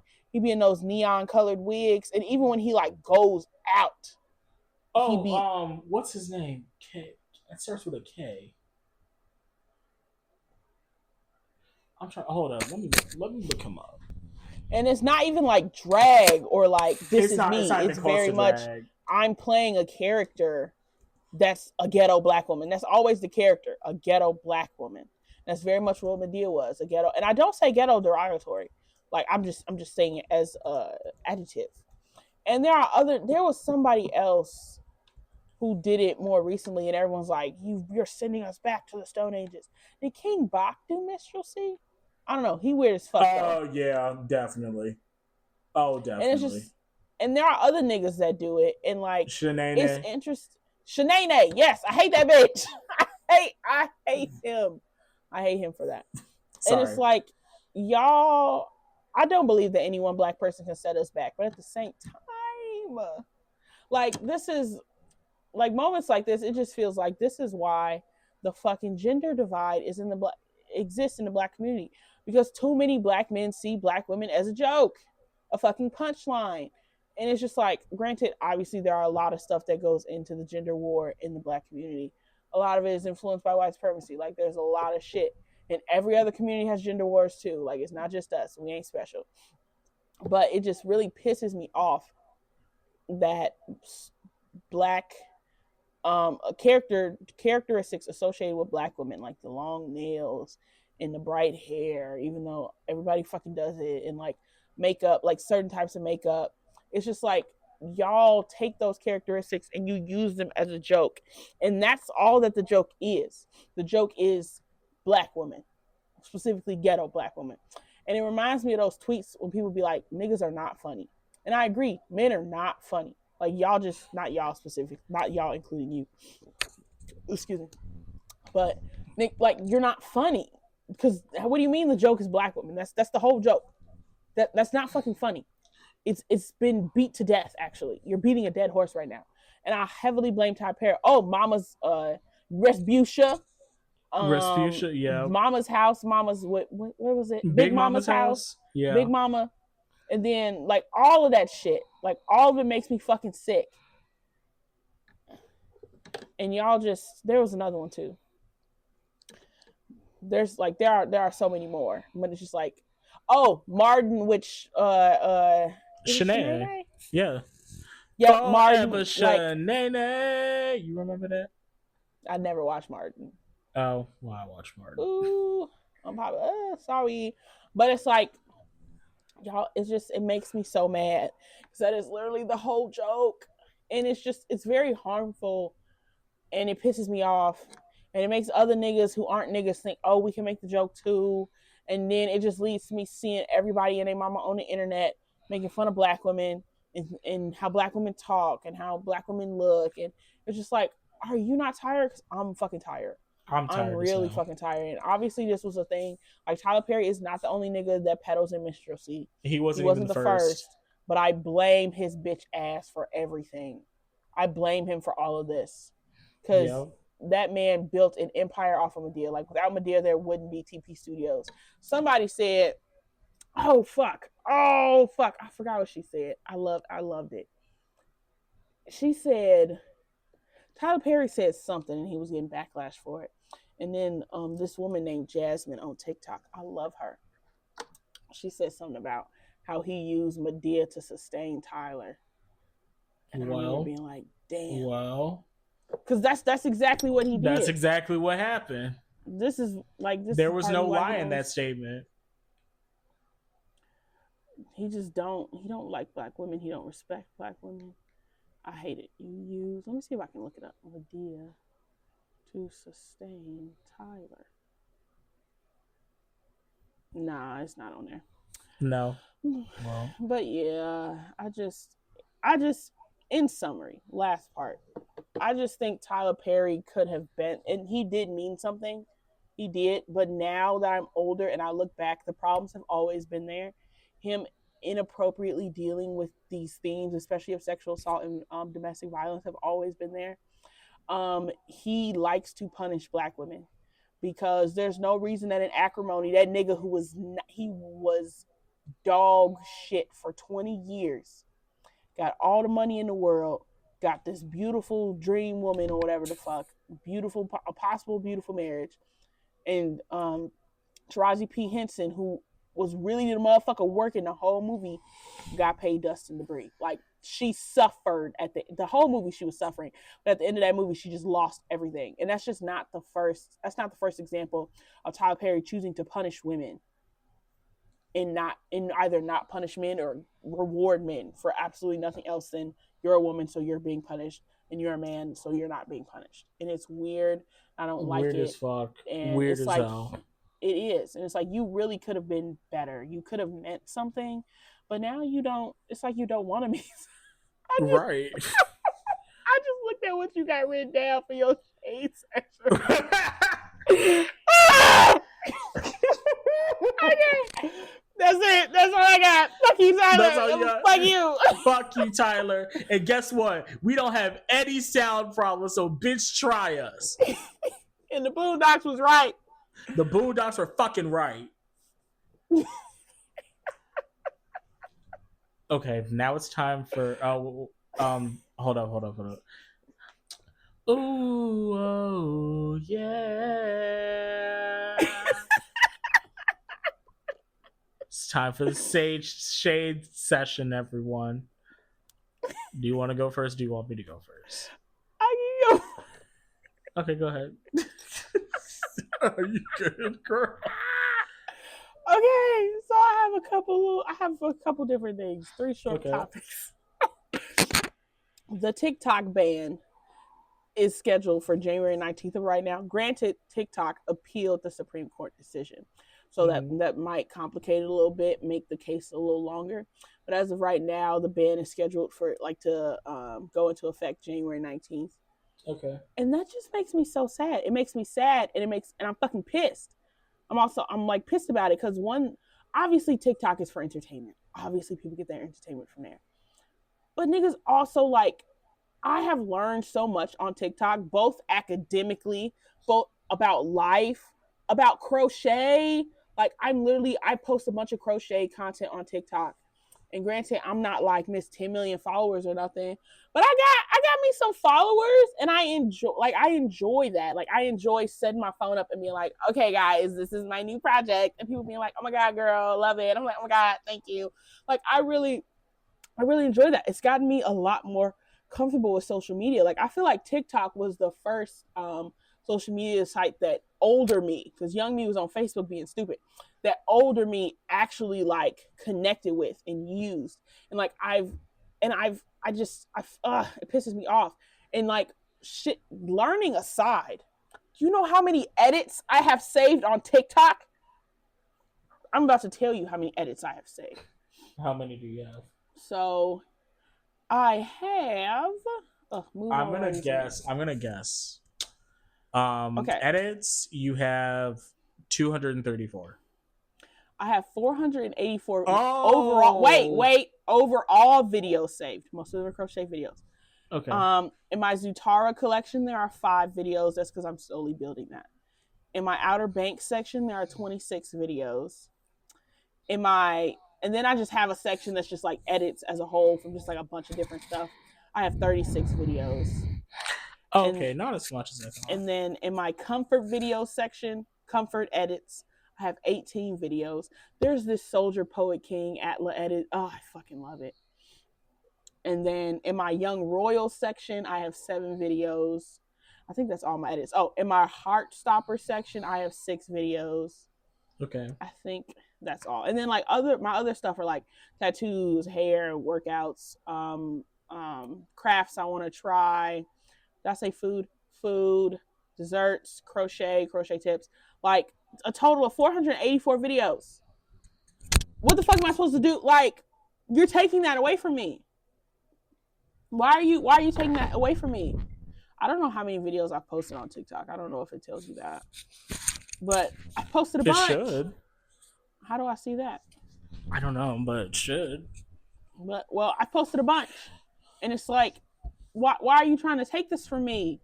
Like, I'm literally just having fun. I'm having fun, and you're trying to take it away from me. And it pisses me off. Because where am I going to go to get my edits? Because the thing about YouTube, like, there's a lot, granted, I don't just use TikTok for edits, but like also edits. Because the thing about YouTube is they're typically longer edits, and I fucking hate YouTube shorts.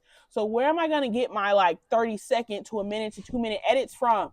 And I'm now about to go to fucking Reels. Like, fuck do I look like?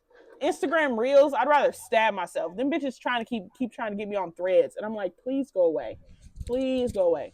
So Also, and like all the shit that I miss, that I'm gonna miss aside, and like how I feel like social media, like being on TikTok has allowed me to get more comfortable with myself and more comfortable with social media and just like Yeah. connect to people who are in my craft. Like I've actually learned a lot about crocheting from that app. Um, that's a lot of people's income. They taking niggas' income. Granted, some of y'all need to be in jail because what do you mean you slapped the Grinch on a fucking cup and sold it for $40? That's illegal. You're going to jail. I'm not like they're gonna get you. Like sometimes I see people, this is in a TikTok shop, this is in a TikTok shop. I'm like, that's not your logo, that's not your character. You can't do that. You And can't niggas are sell that doing merch, it. right? They're gonna be fined heavily. Like the mouse does not play. Say But it. like also just like the fact that our government can be like, oh, granted, a lot of people think this is because the people have different opinions on like this is because China is getting our information, or this is because, granted, I don't know where that came from because the leader of TikTok isn't even Chinese. Like I remember when Congress or whatever the hell was interviewing him and they kept And he asking was him looking about at them China. crazy like, He's no. like, I'm not Where are you Chinese. getting this from? Do you remember what? Let me see. I don't remember what he is or where he's from. Is Singaporean. Yes, he's from Singapore. And these bitches keep saying he's Chinese. I remember him being like, I'm from Singapore. And he's like, and they're like, okay, where's so Singapore? You're not working with the Chinese. They're like, where's Singapore? And he's like, not in fucking China. Like exactly. It's not in China, bitch. And that's all that fucking matters. But it's actually sick that that's being taken from a lot of people. Like I think it could be regulated a little bit more for kids. But like, and also I see fine niggas on there too, so that's sad. I fall in love with a new woman on TikTok every day, but that's sad. Next, Avatar. So I don't know if y'all have seen any of this, but Avatar: The Last Airbender is coming out with a new show and some movies. And right now the next show is supposed to be a 9-year-old girl named Pavi. She's supposed to be the next Avatar. She's a young Desi woman, or young Desi girl, I should say. And she's an earthbender, and as of right now, she is missing a leg. And niggas is mad. They are fucking upset. And it's so weird because I'm like, I thought we as a fandom acknowledged how cool they have, like, there are a lot of disabled characters. Would you say Zuko's disabled? Because I would consider Zuko disabled, but some niggas don't think he's disabled. I would say he's disabled. But you would or you wouldn't? Would. Like, he has to be. Like, his hearing and vision on that side is fucked. Yeah. And people are like, he's not disabled. They never say it. And I'm like, logically, his hearing and his vision are fucked. What do you mean? But like, Toph, we all agree that, or at least me and you agree, she's the baddest bitch in the game. Yes. So, unless Katara starts bloodbending. But anyways, she's the baddest bitch in the game. Mm-hmm. Now she try to disagree with me. We're not going to go back into this. We're not going to go back into this. And then you have the woman who was with I don't know, who was the waterbender that was trying to take down Korra, but she didn't have any arms, and she used water to make fucking tentacles. Like, that was cool shit. Like, they have shown us, they have had several disabled characters that are still amazing benders. Like, to think that just because they're disabled mean, like, they're literally calling her the worst avatar, and you haven't even fucking met her, and she's 9 years old. Like, shit's weird, and it pisses me off. And, like, apparently there's the idea that, like, oh, the new Avatar looks like the old Avatar's lover. And, like, people are like... I've heard about this. Like, so apparently that's just a fan theory. Like, it's not a thing, because they're like, she doesn't look like Asami. And they're like, I don't want y'all bitches to get weird and compare this Desi woman to Asami. But, like, people are saying Asami has, like, Eurocentric features. And other people are like, no, she doesn't. What the fuck? And I'm just so confused. I'm just like, can we all just shut up and just enjoy?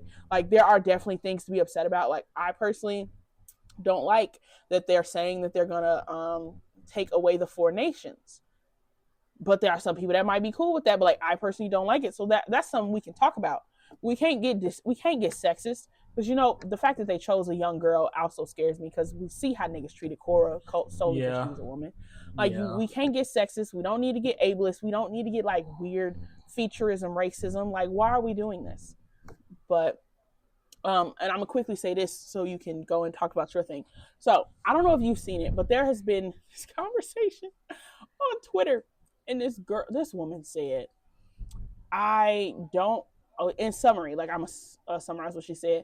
She said she isn't comfortable and she doesn't like it when men will pose as women when they're doing Uber Eats. Like she thinks Samantha's coming and it's fucking Bobby, and what? Bobby's 6 foot, 300 pounds, showing up at her door at 2 a.m. What?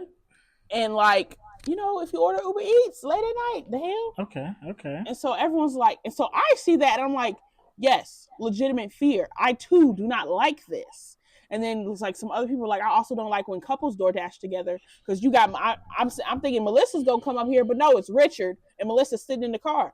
Why the fuck is Richard at my door? It's like, that is completely understandable because I've heard a lot of horror stories about a male Uber Eats or DoorDash driver being either harassing the person that they're like delivering to, like either afterwards or during the interaction, or they just fucking try to break in and like assault people and attack people. So like completely understandable, right? So they turned that. The internet decided to like turn that into something it wasn't, and now somehow they're like, y'all do know people are lying about who they are because they don't have a visa, right? And I'm like, how did we get on immigrants? And then people are like, no, don't do, and because other people were like, you should just start reporting these accounts. And one girl was like, no, don't do that. Don't like stop policing people. That's going to affect men of color disproportionately and racial profiling. And I'm like, what? How did we get here? And it is so weird to in real time watch a conversation like essentially disintegrate from its initial point and like be molded into something it's not. And now people are calling women who agree with her, I fucking agree with her, are calling those women like anti-men and anti-immigrants and they're racist and they're not leftist and all of a sudden Uber and DoorDash drivers are fucking slaves and you just want your slave to bring you your little nightly treat however you want to do it. And I'm like, how the fuck did y'all get here? This girl literally said, I do not want to give, yes. Because what do you mean you go from, I did not consent to give this man my address. And no one ever said they don't want male Uber drivers. They said they don't want male Uber drivers. Lying. So how the fuck did y'all snowball into whatever the fuck this snowballed into? You know what it told me? It told me y'all fucking hate women. That's what it told me. And y'all are fucking weirdos. If you are against what that girl said and you're listening to this, I want you to know you're a fucking weirdo. Because, and people are like, well, what about FedEx drivers? If somebody came up to my house and they got a package and they don't have, granted, I don't see you anyway, and you don't have your identifying info shit on, or your car isn't easily identifiable, I'm like, where the fuck, who is this? What are you dropping off? Like, that's, if I expect a woman at my door and a man shows up, I'm gonna be fucking pissed. It hasn't happened to me yet, but if it happens to me, I will report your ass. Because why the fuck? I don't know you. I don't know you. I don't know you. I don't know you. In summary. Okay, I have to go fast because my things are dying and I have to go. So, I want to talk about the United Healthcare CEO thing happening. I'm on the side of I'm happy that motherfucker's dead. Woo! Woo! To be honest, because I don't know if you heard about this, but I think it was a day before or the day of. It had to be the day of. Who was it? It was Blue Cross Blue Shield. They said that they were going to be monitoring how long surgeries take, and they're going to cut off their coverage for anesthesia at a certain time frame. And the day that motherfucker got shot in the head, the next day, they said, actually, we're thinking about rolling that shit back. That's what the fuck I thought. all these CEOs are scared that they're going to get shot. All these CEOs are scared that they're going to get caught up somewhere. So they're taking down their LinkedIn profiles, all that shit. Bitch, you should be scared. Because you've been playing in our face for years, and finally one person has the nerve, the gall, the audacity to shoot one of you motherfuckers in the head, and all you bitches are looking crazy like, oh my God, what? And people are like, oh, people are awful because of the comments that they're saying like, oh, sorry, my thoughts and prayers aren't covered, or my thoughts and prayers require prior authorization, so I'm so sorry for you. My or thoughts and prayers aren't covered. It killed me when someone was like, my thoughts and it requires prior authorization for my thoughts and prayers. I cackled. It was so fucking funny. And they're offering like $10,000 for any information that they have on this man. I'm so sorry, but the general public, we're all in consensus. We're not snitching on this man. He did the Lord's work. And I hope he goes on a spree. So that's 1. 2. You hope he what? I hope he goes on a spree. Jesus Christ. CEOs dropping left and right, and I'll cheer at every single one of them. Okay, 2. I was at work on Friday, in my favorite area of the clinic, and pull the mic away from you just a little bit. I was at work in my favorite. There you go. I was at work at the favorite area of my clinic, and I was supposed to work from like 8 to 5, right? The clinic closes at 5, and I'm supposed to take samples from like other departments or whatever. That's fine. That's dandy. At 4:54 p.m., the OBGYN motherfuckers decided to bring up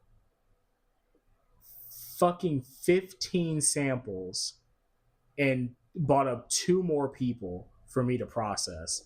I almost slapped them bitches in the fucking face. What? Because I wasn't pissed about the 2 people. I was like, okay, you know what? Those are just like your last 2 patients. I'll just take care of them for the rest of the night and we'll be done. I was pissed at the 15 fucking samples that they left me. We have a dumbwaiter in the little area, and like they send their samples up and down every single time they need to.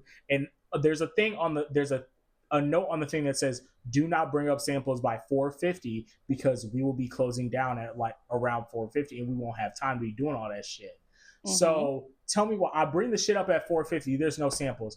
A bitch comes up with 15 samples in her fucking hand talking about something. Can you just bring these over for me? No, bitch, I fucking can't. It is 4:54. The reason I'm pissed is because you hoes were holding on to this shit for hours. For fucking hours. Anyways, you bitches were holding on to this shit for hours. You could have sent it to me beforehand. I'm so fucking mad. Play with your mother, not me. Jesus Christ. Okay, I'm done. That's all I have. So you did the samples then? Yes, I did the fucking samples. What was I supposed to say? No. Like, I'm just mad that they did it because they did that shit on fucking purpose. Why would you bring up 15 samples at 4:54? I'm not dumb. You should have set that shit up when you had the fucking chance, stupid bitch.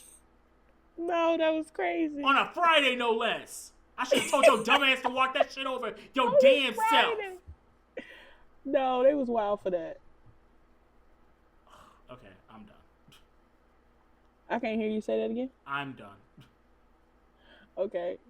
Well, thank you for listening. Bye, girlie. See you next week.